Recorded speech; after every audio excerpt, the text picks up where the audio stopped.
Yeah. Just plain old English. Thomas, I don't understand. Why?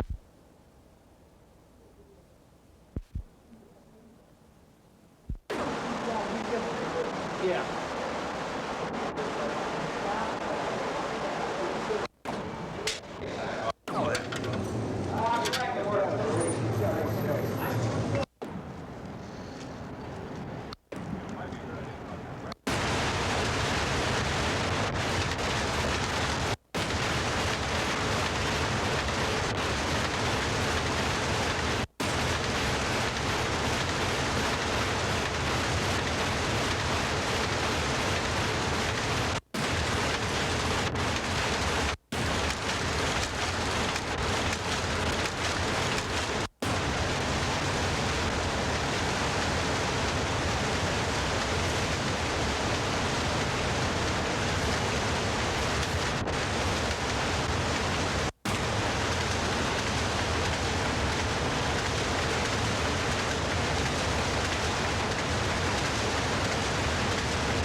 Bob, what can you do for these guys? A lot of them have been on drugs half their lives. Can they really come off of it with a program like this? Well, we don't try to say that the program will do something for the man. We feel that the guy has to be motivated. So what we do is let the guy look at some of the problems that he's had in dealing with people or dealing with others, and work on that particular problem, and hope. And usually the problem that he's had led to his drug use, and that's what we deal with. If a guy problematic behavior. If a guy gets into this unit, he knows he's probably 2 years from release. Do you feel like anybody tries to BS their way into this unit?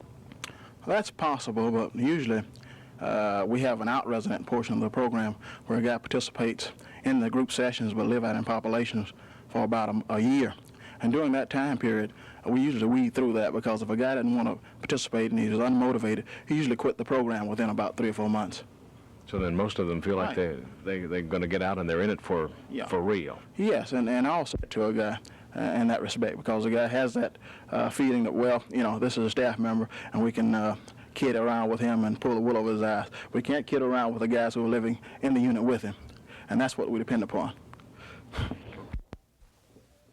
Through counseling, have they ever had any kind of something? It's not a psychological test. It's nothing, you know, you come in, you take working overtime, and it's a violation of the rules. And with I read in the paper that they closed down the Federal Halfway House here, or CTC, here in Atlanta.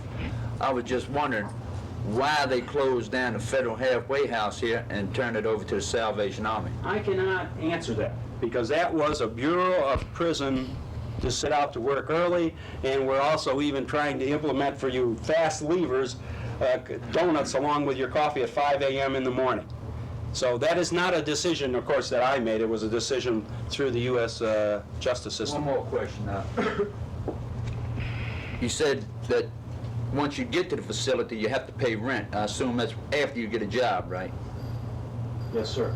All right, now, before you get a job, usually it takes anywhere from a week to 2 weeks to get your first paycheck.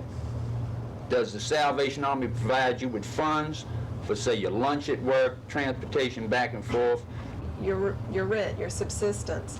But if you had worked 3 days one week and you weren't going to be paid till the following week, we would allow you to go on your weekend pass, and then the following week you would catch up the rent that you owed. No, I'm not talking.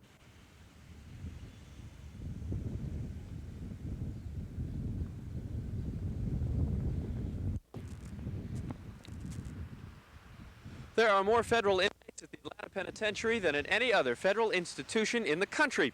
Warden Han... Testing, 1, 2, 3. Testing, testing. Do you...